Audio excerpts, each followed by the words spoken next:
Hello, welcome back to another pen talk. Thanks for tuning in. Today we're going to look at a Chinese pen. Don't be surprised. Hopefully you're sitting down and relaxed. In the efforts of being totally honest, I've developed a relationship with an eBay supplier who sells Chinese pens.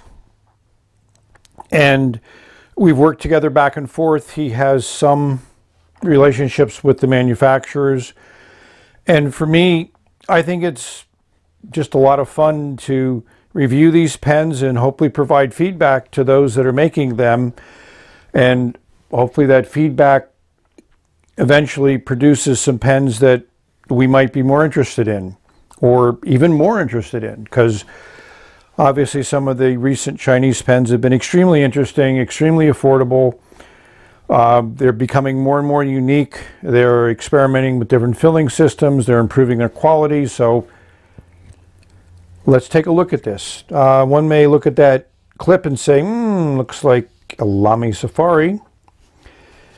That cap and finial look a little bit different. So let's slide it out of its classic velvet sleeve, which is very common in a lot of Chinese pens, and we see a pen with some similarities and some dissimilarities.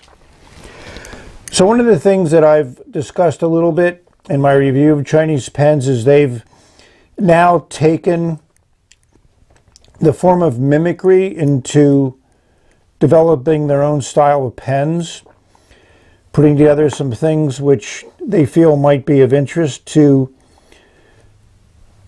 people who like fountain pens. And I'm not quite certain whether their focus is still the Chinese domestic market, which is billions. So it's kind of hard to ignore that, and it's a marketplace that still uses fountain pens and still admires fountain pens, which a lot of the Western world has not endorsed, certainly to the level that the Chinese can have in their market. So here we see this interesting design of this gold colored cap, you know, this wire clip, and we have this finial which certainly doesn't look like anything I've ever seen before. You know, those six-sided geometrics are nice. The fact that it extends down and kind of accents the design of the clip, I mean, it's not something I've seen before, and I've said that before. The other thing that you'll notice is there looks what appears to be an ink window between the cap and the barrel. We'll explore that a little bit more later on, but there is a clean ink window there in the barrel, reminiscent of your Lamy Safari. The barrel has some facets in it. Hopefully they're coming out in this light. You know, so it certainly has an interesting different shape. You know, nothing on the end of the barrel of nature. You know, you got that classic little feeder there for the injection molding. Pull off cap. As you can hear it, it's quite secure. And then we have a clear section, which is not uncommon now with some of these Lamy mimics that are coming out of China, and also some of the Lamys that are out there. You have your black plastic feed. You have your Lamy style nib. You know, it's a fairly plain nib. Can't get much plainer than that. Nothing on it. This pen has no identification on it anywhere, so that's kind of unique. Here's the auction that I think relates to it, and this is the seller that provided me with this pen. And the other thing about this pen is this, he labels this as a Wing Sung because he's decided to do that. Here's some auctions which label it as a Hero and want twice as much money, which I think is the same pen, but give you a variety of colors. The barrel just unscrews, and then you have your classic converter. This red piston knob here is not uncommon amongst pens. Yeah, it's a classic converter. Looks like it'll hold your decent milliliter of ink. Pops right out, has a little bit of a plastic insert there. So, I mean, overall, the design is interesting and nice. I mean, but one of the problems that you'll notice is that the end of the converter blocks any ability of visualizing the ink that's there in the converter. As you can see, when you remove the converter, that has some visibility to it, but obviously with those openings in the barrel, you're not going to use this as a eyedropper. So that's the first indication I have is, form over function. I mean, it's nice that they have a pseudo ink window, but certainly doesn't serve the function of what most people would think an ink window would be for. I mean, it's a nice design. I mean, from an aesthetics viewpoint, it certainly doesn't distract from the aesthetics of the pen. And gold and black is a classic pen combination, but of course you got a silver clip. So overall, I've labeled this the Chimera pen. I was going to call it Frankenstein, and maybe Chimera isn't 100% appropriate, but it has bits and pieces of different other pens, plus something that's kind of unique, put together into a design. So I would say that if this is a pen that you like, it's great. The other thing that this pen does is it posts very nicely, posts very well. The section has that classic Lamy design where it has these two facets to try to position your hand properly. The ink window almost lines up with the nib, so Fig Boot would be almost happy with it, but probably not extremely happy. Overall, it's a well-made pen. I wouldn't say that it was a pen that would attract my attention. Something now that I've been able to experience, I certainly enjoy that. So we're going to ink this up. I'm still at a loss as to what ink I'll use, but I'll figure out something. And we'll see how this generic nib performs. I almost didn't want to do a comparison because it's the same size as a Lamy Safari, which hopefully most of you have experienced if not owned. But here's a Jinhao 599. Here's your Lamy All-Star Safari, same design, just made out of metal versus plastic. And your Wingsung 6128. So the clip's a little bit shorter, but it's still that classic wire design.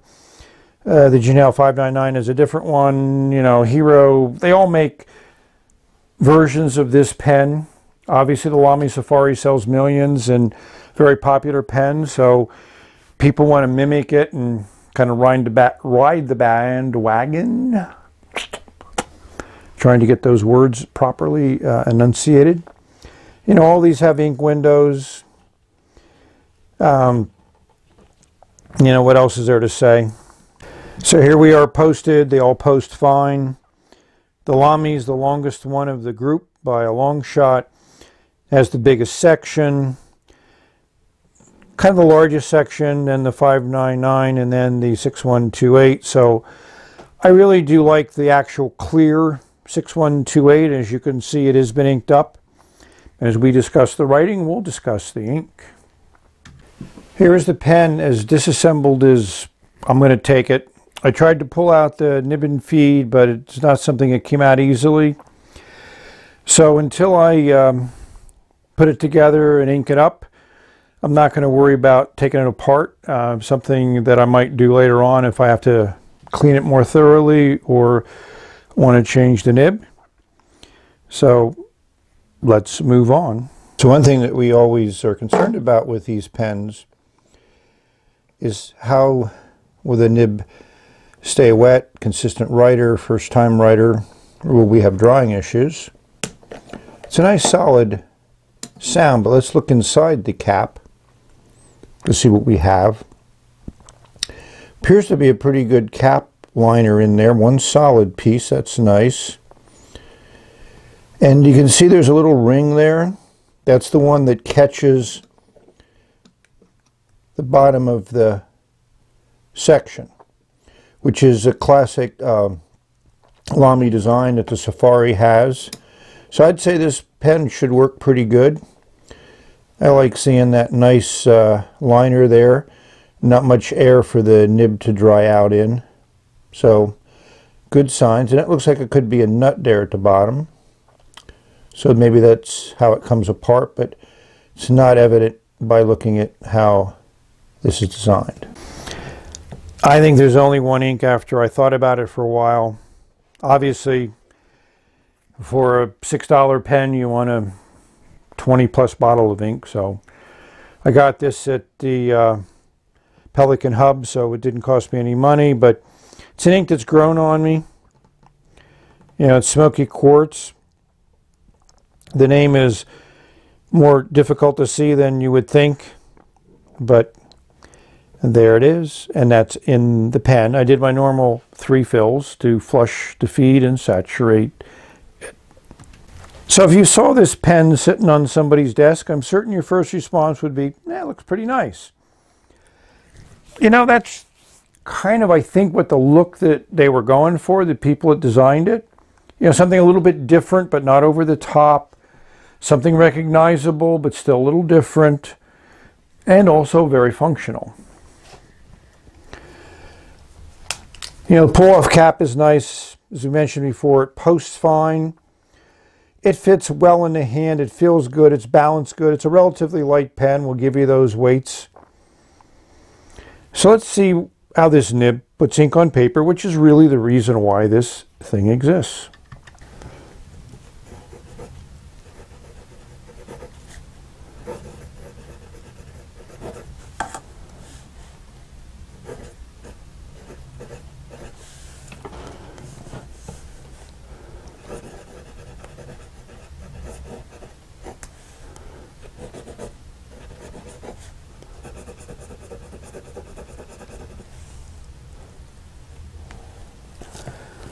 So I have to admit, after I inked this thing up and put nib to paper, I was extremely happy. I mean, it's a nice writer. Too bad I'm not. So I am surprised.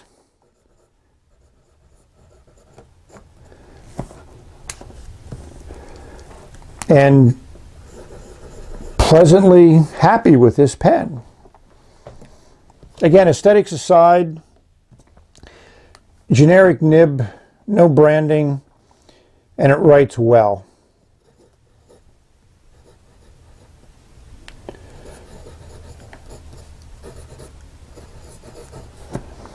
Too bad I don't. So, at the end of the day, how are we going to rate this pen? I think it's very difficult, but we're going to come up with a 6, primarily because it writes extremely well. It has some very interesting features, and it's reasonably priced for what it is. Well made, quality materials. So if you're into a pen that kind of looks like a Lamy but doesn't, writes extremely well, you know, feels well in the hand like a Lamy does. You know, those facets are pretty distinct. They're not very rounded, so you're really forced to hold it in a particular way. And since I didn't pull out the nib and feed, I'm not certain it's keyed in place, but at least it's lined up, unlike some of the other Chinese pens that I've looked at with this type of section. So we have another one that is surprising. So thank you for watching. We've reached the end of this video, but certainly not the end of our pen experiences. May have many excellent, phenomenal pen experiences. May you enjoy nibs, ink, paper, and the pens that deliver those. So until we talk again, this is bye for now.